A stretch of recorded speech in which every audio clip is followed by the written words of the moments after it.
This guy's in trouble. All right. What do I see that makes me say this guy's in trouble? Good question. In fact, it's such a good question that just came to me. You know, I don't see these problems in advance. I don't know what's happening, so I can't pre-plan brilliant lessons. I have to respond in an improvisational way. I don't know what's coming. Bam, it's here in front of us, right? And I have to figure out in a reasonable amount of time. In this case, it was a couple of seconds. That's not a brag. That's a statement of a fact from a professor, all right? From your perspective, I'm a professor of chess, and I'm really good, all right? I should know this stuff quickly. If I don't, how good of a professor could I be? Pure logic, all right? So the thing that comes to my mind, well, what comes to your mind?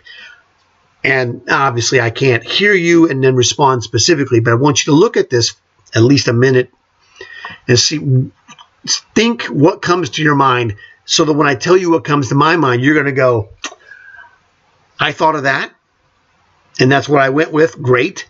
Or you go, you know, I didn't think of that. And whenever you say, I didn't think of that, that is the start of your learning something.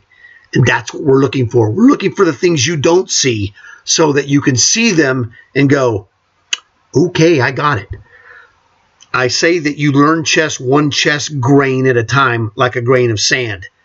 By itself, a sand grain doesn't do much, but it can make itself known.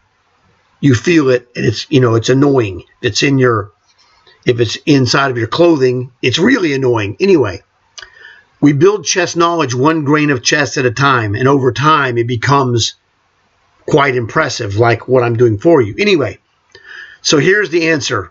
3, 2, 1. The answer here is I see what you would refer to in one manner as raking bishops. Okay? How do you say bishops? You have one bishop and a queen.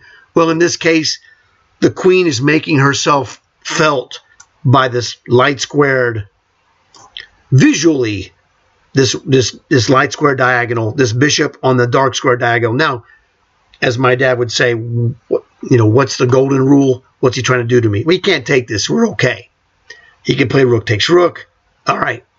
We're making ourselves aware of the lay of the land, as they would say. So I see this bishop as a fence bishop, a term I invented. Okay. Fence bishop means he cannot cross this line. We're getting somewhere. I have a fence rook here. He can't cross the D file. I have another fence rook here on the B file. So I have a jail cell bar, a jail cell bar, and another jail cell bar. Notice this king has 0 moves. He has 0 moves. What do you think you need to do here? This is a good question. Pause the video, see if you can figure this out yourself. Take 2 to 5 minutes, and I'll be back with the correct answer in 3, 2, 1. So, basically what I said, I didn't answer this question as I should have. I see crisscrossing diagonals. Okay, this is the main thing. And then the fence rooks here.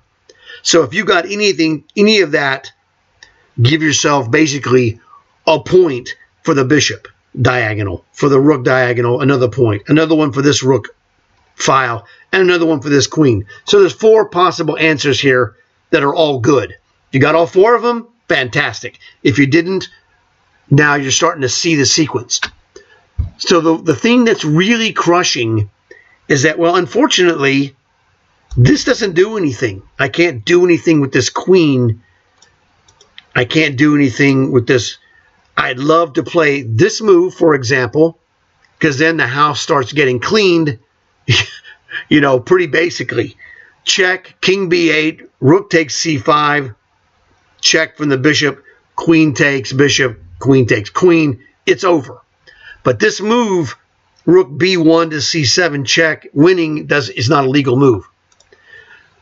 I'm just giving you an absurd example.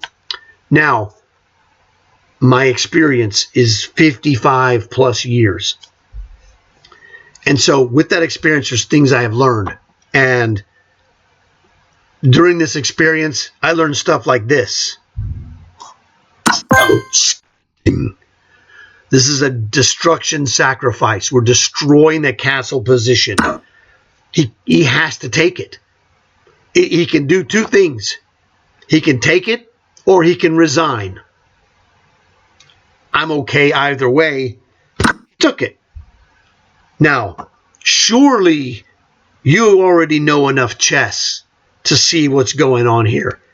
If you don't immediately get it, that's not a problem. Take your time and get this. You have to get this for yourself. If you don't, you're cheating yourself. And that's the secret. A lot of these guys do their problems or do explanations, and they don't ask you to actually think. If you don't think when you're watching a video, trust me on this one, that you're gaining almost zero from the video. They pretend to teach you. I do not pretend to do it. I do it with excellence. And that's the difference. So you've got this. So you've seen it by now. I'll count down 3, 2, 1. Obviously, it's a checkmate. Now, I call this the corner mating pattern, because usually this occurs with the bishop on a long diagonal with a rook in the corner, blah, blah, blah. But this is, basically a corner mating pattern. So this is what happens. This was the result. We're looking at all the fence pieces that we have, the bishop, the queen, the rook, and the other rook. There are 4 fences. There's a light squared fence, a dark squared fence, and no one calls them fences except me. I'm the only one that does it. And the reason I do it is because it makes it so simple a child can understand it.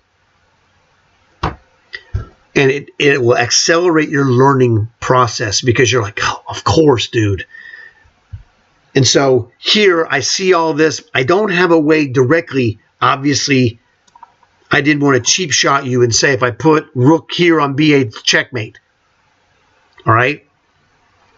I don't want to cheap shot you. It's not about me showing you my skills. It's about me showing you how to get some of my skills into you. And that's what separates me from all the other guys. I'm not saying they're bad. A lot of those guys are great players. They're better players than me, but I'm a better explainer than they are. You got to go with what you know. Destruction, sacrifice, nothing he can do. He has to take it, and he gets checkmated. It's fine. So I hope you enjoyed this. It was a super problem. This is one of those things that when you finish it, you're like, oh, man, you should feel like you're actually smarter now than you were before you saw this. Now, it doesn't always happen like that. But this is one I think for most of you, you're going to go, oh, yeah, dude, this was nasty. You learned something. You know when you learn something.